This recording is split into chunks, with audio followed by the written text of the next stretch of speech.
Bienvenue à Imagine, l'Institut des maladies génétiques. Je suis Stanislas Sionnet, je dirige l'Institut. Vous avez pris pied dans un endroit qui est unique au monde parce que s'y réunissent des chercheurs, en sciences fondamentales parfois, des médecins, des experts des maladies génétiques et les patients eux-mêmes pour que cet ensemble-là accélère et donne un élan aux découvertes. Vous allez comprendre beaucoup mieux en visitant l'Institut. Je vous invite à entrer dans l'atrium dessiné par Jean Nouvel et Bernard Valero. Suivez-moi.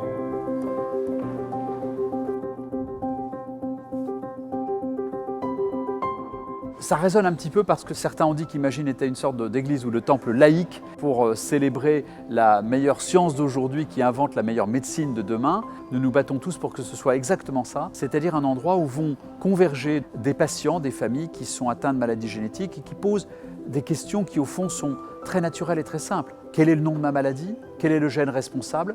Y a-t-il des équipes de recherche qui travaillent dessus?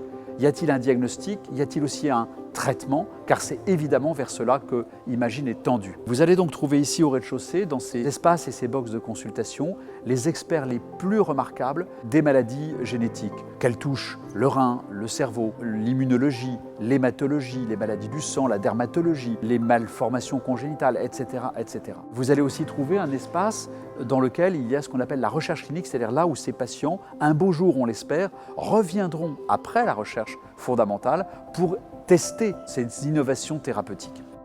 Au premier étage d'Imagine, vous allez trouver quelque chose qui reste à valence très hospitalière, mais sans patients cette fois-ci, les bases de données, l'intelligence artificielle, plus de 100 000 échantillons d'ADN d'enfants et de familles atteintes de maladies génétiques se trouvent là, stockés pour la recherche, et puis aussi l'unité de génétique et aussi l'unité de recherche clinique est en partenariat avec les industriels. Ça, c'est pour le premier étage. Et puis si vous montez ensuite, et vous montrez tout à l'heure au deuxième, troisième, quatrième et cinquième étage, vous allez trouver des laboratoires de recherche. Et l'idée, c'est que cette alliance, cet alliage puisse catalyser des découvertes dont on a la certitude que si elle survient, elle peut tout de suite être transmise aux soins, à la recherche clinique.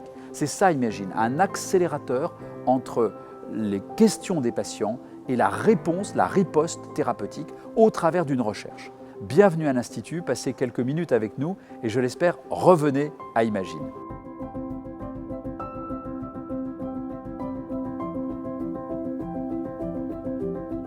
Bonjour, je vous emmène. Je m'appelle Elodie Dandelot et je suis responsable de l'ouverture de l'Institut au grand public, mais aussi de l'ouverture des sciences en société et je vous emmène dans un des couloirs où la recherche se fait. Dans ces couloirs, il y a différents laboratoires de recherche qui vont travailler sur différentes maladies génétiques et aussi sur différents aspects de ces maladies génétiques. Ceci afin de mieux les comprendre pour éventuellement trouver un jour un traitement pour les patients. Dans ces laboratoires, on va retrouver aussi bien des chercheurs, des techniciens, des ingénieurs, des étudiants en thèse, des post-docs ou encore des étudiants en master.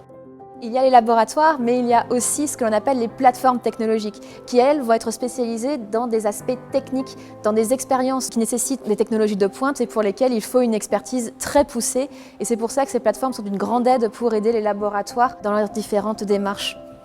Il y a la recherche, il y a l'aspect médical et maintenant il faut faire le lien avec tout ceci. C'est pour ça que je vais vous emmener maintenant au centre de séminaire de l'Institut.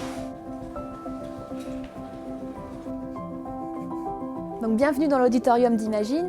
Ici, c'est vraiment un lieu d'ouverture et d'échange, que ce soit entre les chercheurs, les médecins, mais aussi avec le public extérieur. Ici, on va avoir par exemple des séminaires. Il va y avoir aussi tout ce qui a trait à la soumission des thèses, des doctorants qui deviennent donc des docteurs dans leurs différents domaines, mais aussi tout ce qui va être du ressort de la communication avec le grand public, avec différents événements qui leur seront destinés. Imagine, n'y a-t-il pas dans ce mot le plus grand espoir pour tous ces enfants malades, Madame Bettencourt-Meyers, grâce à qui le centre de séminaire a pu être construit ici.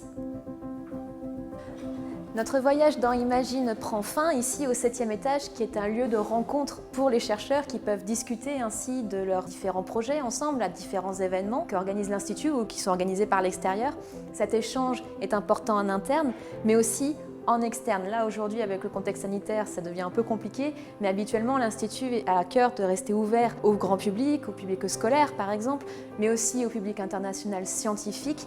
Et ce lieu est vraiment un lieu de convivialité dans lequel cet échange peut se faire. À bientôt à Imagine.